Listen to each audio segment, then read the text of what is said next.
Well, happy Wednesday.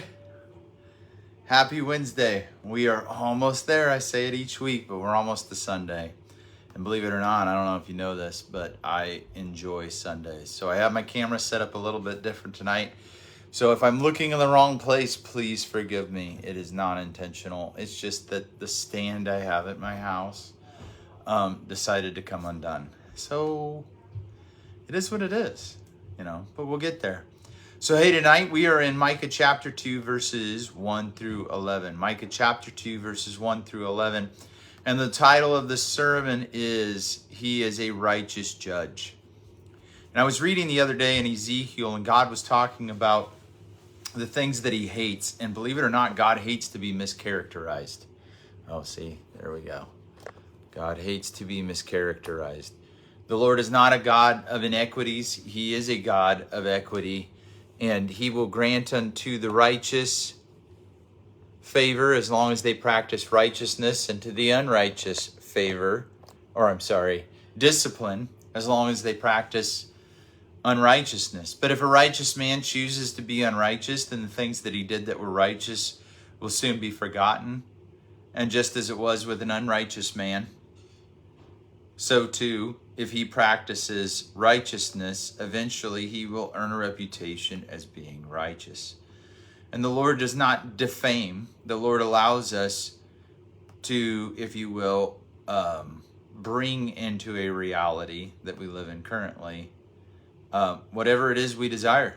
That's the part of free will that often bugs people, is that God will tell us what to do, but he won't make us do it. Sometimes. There are some he made to do it. Jonah, Paul. There are those out there who God moved them in a direction and did not relent. So 3 points we're going to go through tonight. 3. 1, we are to have God's character as we do business. God is not going to allow us to become conceited or covet without consequence. We're going to suffer consequences. And I think the majority of the time people forget that the Lord does pay attention, and he is a good judge. He will vindicate those that deserve to be vindicated, and he will linger, if you will, and remain with the patient. He will oppose those who are rushing ahead. He will bring revelation to the humble. And as long as we are willing to do the business of God and to do business in the way that God prescribes, typically things go well for us.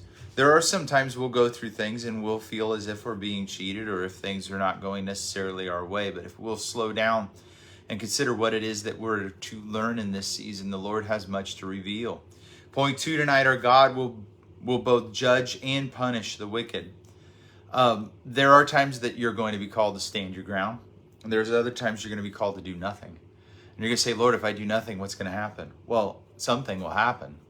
Even if you do nothing, just like he told you.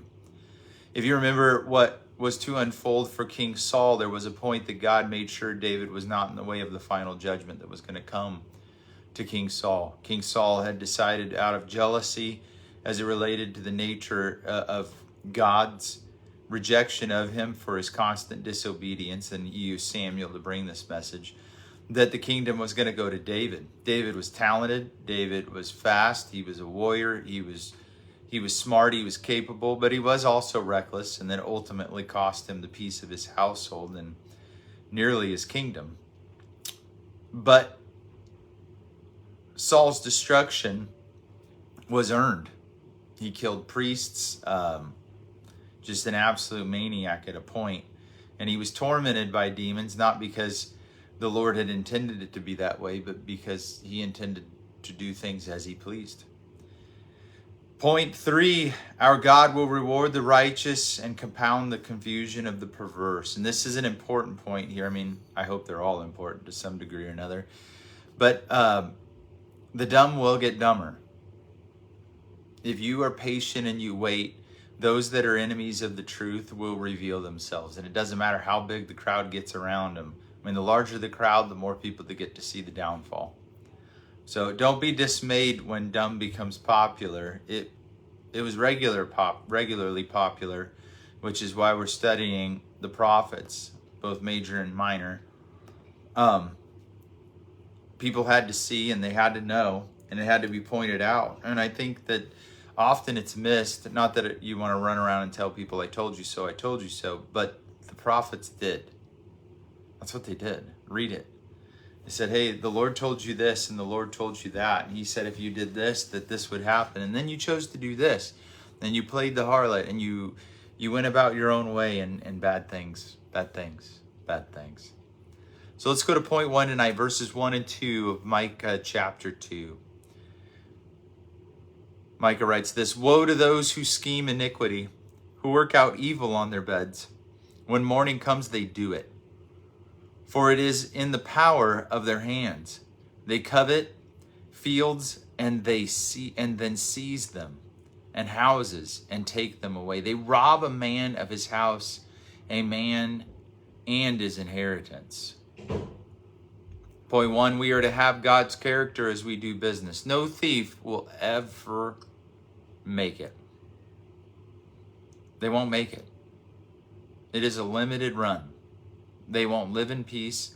Everything they have is on the chopping block at all points, because sooner or later, the conniver, the schemer, the effeminate and manipulative, they run into an individual that's not moved by their plans. They're not even afraid of their plans. In fact, they laugh at their plans and they want them to fulfill them, because they know that ultimately this individual is going to bring themselves to an end, or this group, or this plan, someone that schemes in this fashion. See, as Christians, we can never justify taking advantage of another. Evil men consider how to steal and connive property and things from those who can't afford to defend it. In a public forum, I would consider this, if you will, eminent domain as it relates to our government, which deprives a man of his property without proper pay or protection of law. Now, sometimes, church, listen, people will run around and say, well, this would be good for the community if we took this individual's land and we did the following. It's not. It's egregious. It's unlawful. It's never been good. See, if that much good can come from seizing, if good can come from seizing someone else's property, then you can justify anything. In fact, I think they just did. If you're paying attention, we're now up to like 4 or 5 cases in the U.S. where businesses are now beginning to sue the government and representatives for their actions as it relates to the shutdown. You can't. And I said this again and again, so this is kind of a I told you so moment, if you will, that this day would come, that ultimately the floodgates would open and enough people would figure out that they were entitled to restoration. And that's what this is about, is restoring what was taken. So I would encourage you, if you are someone that has suffered loss because of the behavior, I know specifically here locally, you should probably take it up. And if you have any questions, give me a call. See, it is better to suffer loss than to press until we have become egregious or overbearing. When we have suffered wrong, we do not seek vengeance. We can seek what is just and right, but we don't seek vengeance. Leave that in the hands of God. There are points where our lives in Christ are going to be tested. Every time you suffer wrong, you're going to be tested. What are you going to reach for? How are you going to behave? What are you going to do? And if you seek to take advantage of your neighbor, you're soon going to find out that God told you to love them before yourself. See, Christ says in these cases we are to turn the other cheek and we are to go the extra mile. We are to make amends as quickly as possible, and not resist for the sake of pride, but to be long-suffering.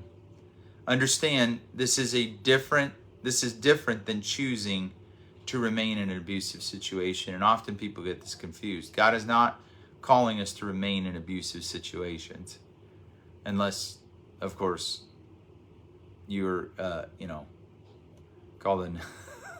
I was going to make a joke, but I won't. That God's not going to ask you to remain in abusive marriages where there's clear, definitive abuse.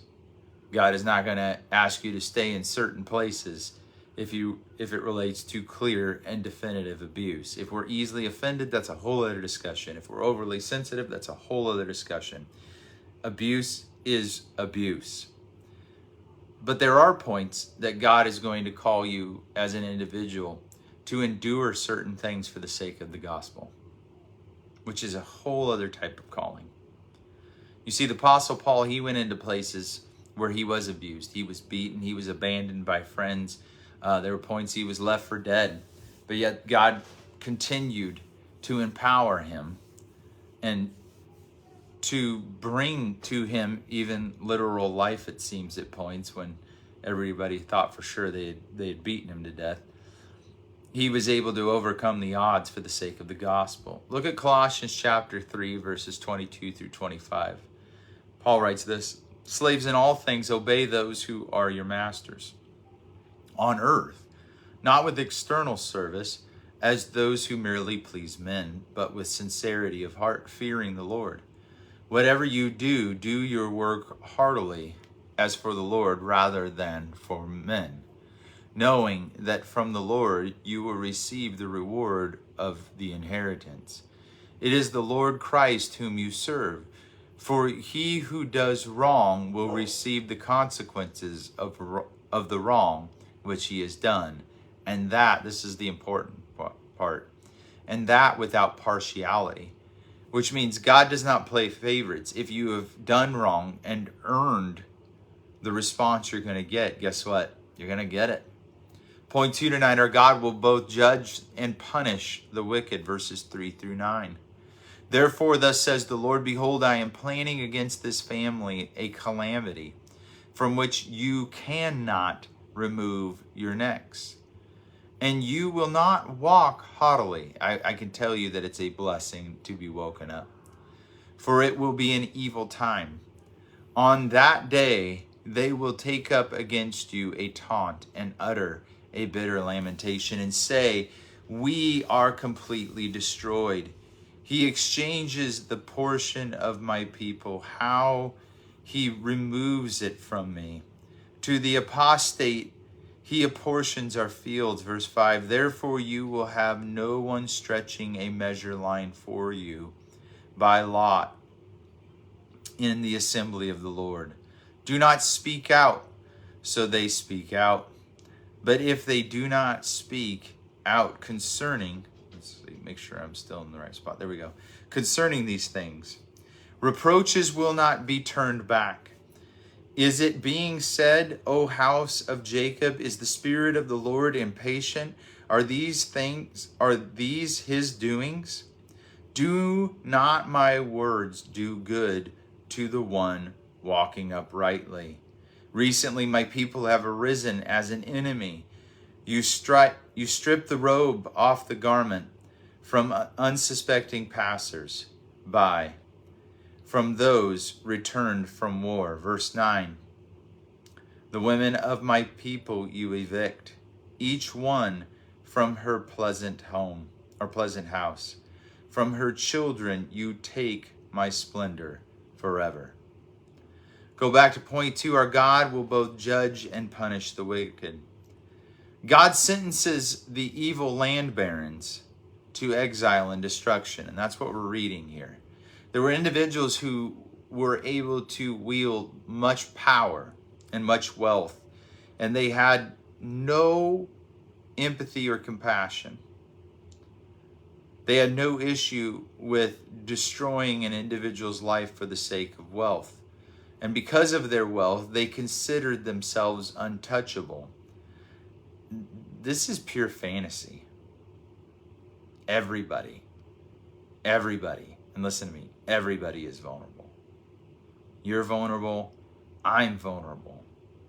A day does not go by that we are not vulnerable to the decisions of someone else, to our own decisions, to the reality of this temporal life. Red lights could be run. Strange things can happen. They do happen. So just as they were guilty of stealing land and depriving the poor of their birthright, God sent violent thieves to capture them and leave them without escape. This is the judgment that was against them. They had become so lost in fantasy that they were not taking proper precautions, and they were creating enemies right and left. Misplaced confidence occurs when we lose sight of who God is and our proper place before him. Go to 1 Corinthians 5:11 through 13. Paul says this, "But actually I wrote to you not to associate with any so-called brother if he is an immoral person." Now notice that he doesn't stop there. He's not talking about just sexual immorality. He's talking about an immoral person. That means a person without boundaries, a person without understanding of right and wrong. Listen to the list. Or covetous, or an idolater. So an individual that only thinks of themselves as an idolater, a person that only focuses on money is an idolater. A reviler, or a drunkard. A drunkard is an idolatrous individual. Or a swindler. I can't tell you how many times I run into people that talk about somebody who's been allowed to remain in churches that is known publicly as a swindler or a scoundrel, and people just wink and nod at it. It's crazy to me that you would have people that are completely immoral in their business lives in any capacity that they could speak into the destiny of a church. That's nuts. That's nuts. Throw that guy out. Give all of his money back. See ya. For what have I to do with judging outsiders? Do you not judge those who are within the church? But those who are outside, God judges. Remove the wicked man from among yourselves. You have no idea how many churches have destroyed themselves because of favoritism. James tells us point blank, to practice favoritism is the equivalent of spiritually shooting yourself in the face. It's never going to work. I don't care how much money somebody walks into your church with. I don't care who they are. I don't care about their connections in the community. I don't care. I don't care. What I care is that I stand before God with clean hands, and I'm not covering up for somebody who's done atrocious things. I don't care. I don't care if you like me. I don't. I mean, it'd probably be easier if you did, if you came to church here somewhat like me. But I mean, it's not a requirement. Verse 10, arise and go, for this is no place of rest because of the uncleanness that brings on destruction, a painful destruction. If a man walking after the wind in falsehood had told lies and said, I will speak out to you concerning wine and liquor, he would be the spokesman to this people. Holy moly. In other words, Micah's declaration against them is an individual that talks about getting drunk is the spokesman, or the one, if you will, that will discuss the priorities of these people, where their heart is, and they will follow him. They will adhere to them. That's why a soft gospel is not a gospel at all. That's why the discussion of grace as if there is no consequence, I guarantee, only leads to exile. It only leads to trouble. It only leads to more problems. There are enough problems, trust me, in trying to do what is right. You will face adversity, you will face trial, tribulation, you will face trauma. You'll face any number of things, but it is better to face those things and it not be purposeless than to be lied to about your relationship with God and face destruction for eternity. Because that is the other part of this. That is the reality of this. At times it is difficult to receive wise counsel because it hurts. But there is no excuse to flee from pain, the pain of correction, and run into the arms of liars. No man that desires God will entertain false prophets, and no man that wants God to bless him will resort to robbery to fill his home with wealth. Everyone who acts against the innocent or vulnerable, no matter the age of that person, of the person being mistreated, will be subject to misery. Abusive people never win. They never, listen to me, they never win. There are things that have gone on within our government. They're clear as day. Individuals that have held high-ranking office, clear as day, who have taken advantage of the innocent and abused. Do you remember a number of years ago, this may seem off topic, but it's not.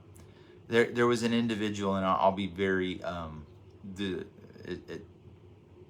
discreet or at least guarded in the way I describe this.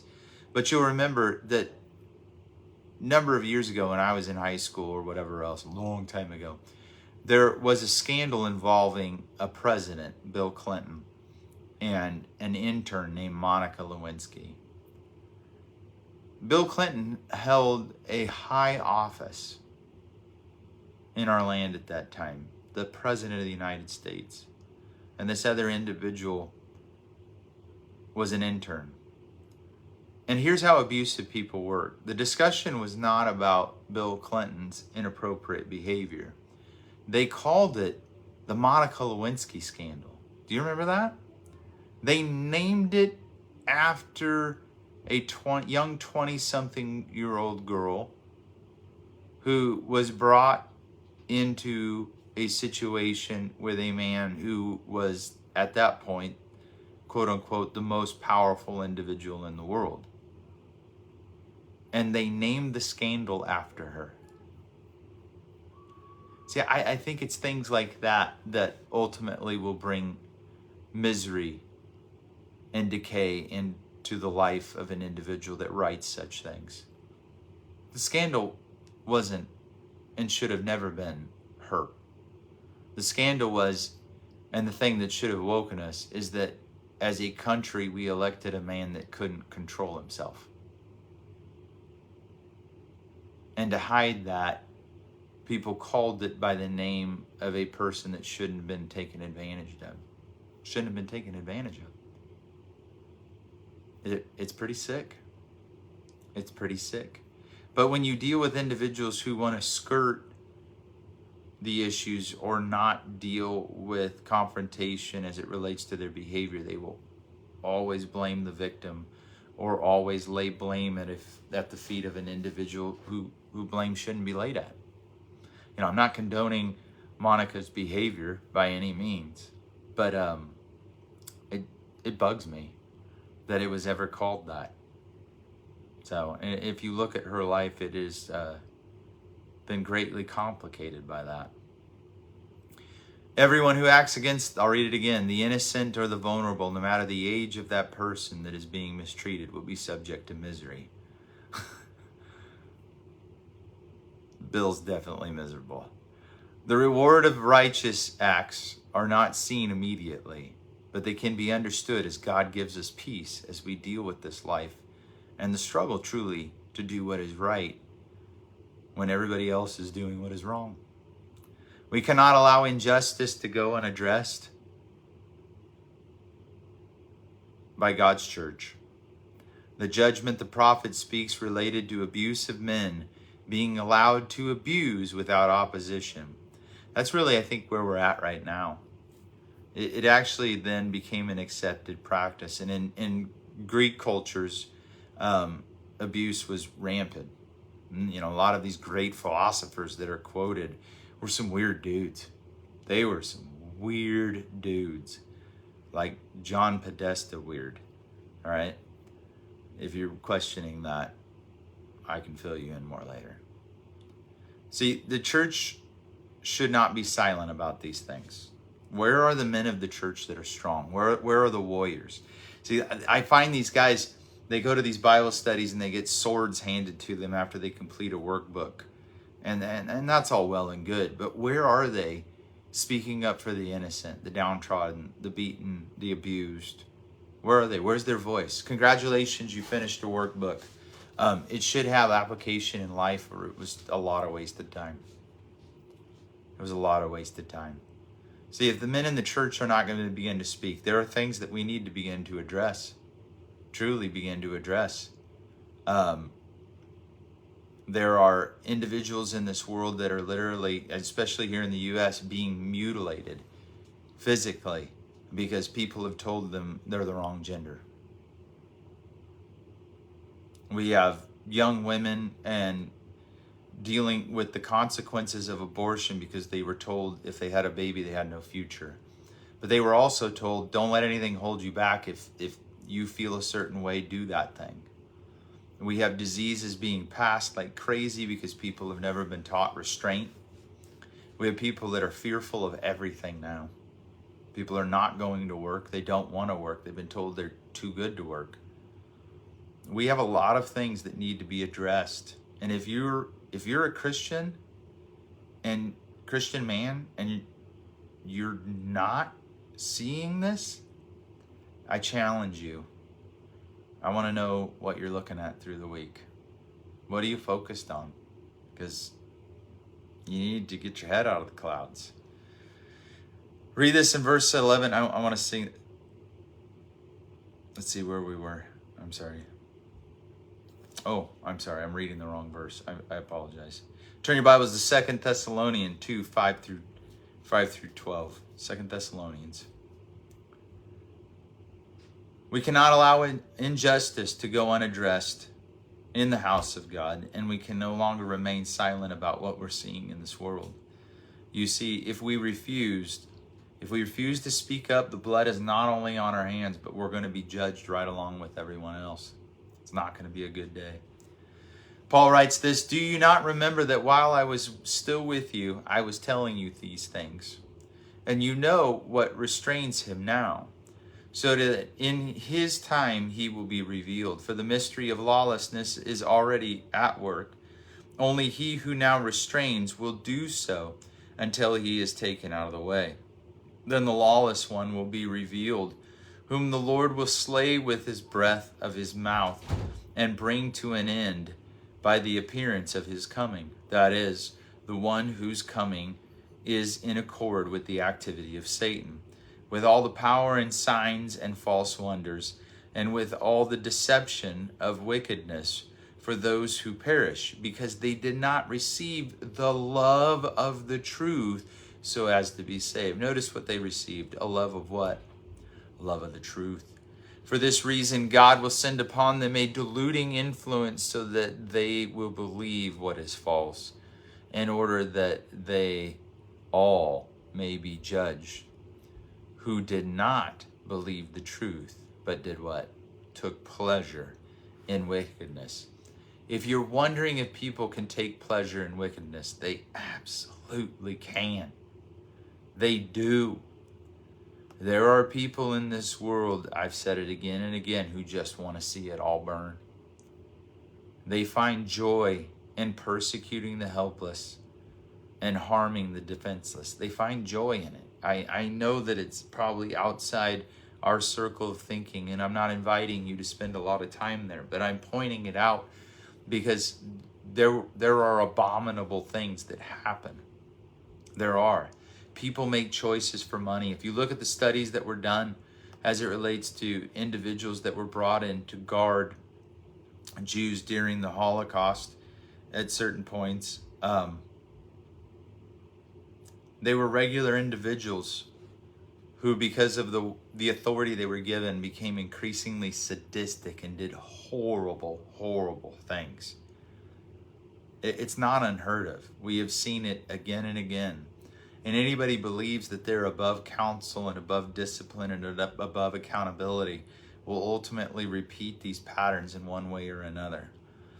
They can do it through subtlety. They can do it through, it'd be outright and in your face. But there is no way to get around the flesh being the flesh unless you're yielding to the Spirit. And the Spirit overwhelms and crushes the flesh. So when we talk this way, we're discussing the reality of our heart before God. Either we will pursue the things of the flesh and we will do and say abominable things for which we will be judged, or we crucify that flesh with its passions and its desires and we take up the law of love and we begin to fight the good fight and run the right race. All of these decisions are yours to make. Christ had already made his decision, and he shed his blood upon the cross for the remission of sins for all who would come and confess and remain before him. This is the challenge to you, is what manner of life are you going to live? Do you want to get to a place in life where you can exercise authority over people and become abusive and face a consequence that you'll never be able to get rid of, which is eternal damnation? Or do you want to come to a place where God has complete authority over you and you live in the blessing and the light of his love and his truth? I pray for you this week that you would see all that he has in store for you, and that you would rest, because many of you are weary mentally. It's just the case. This life likes to run us ragged. So slow down, rest up, get ready. Good things are around the corner. I know it doesn't seem like it, but there's an awful lot of weird stuff hitting, and usually that coincides with some other things happening that are good. So the enemy would like to distract us with all kinds of stuff. No, hang in there. Hang in there. Love you guys.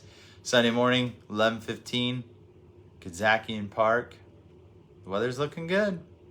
Bring a chair, bring a pop-up, bring a coffee. Bring one for me. Later. Love ya. Bye.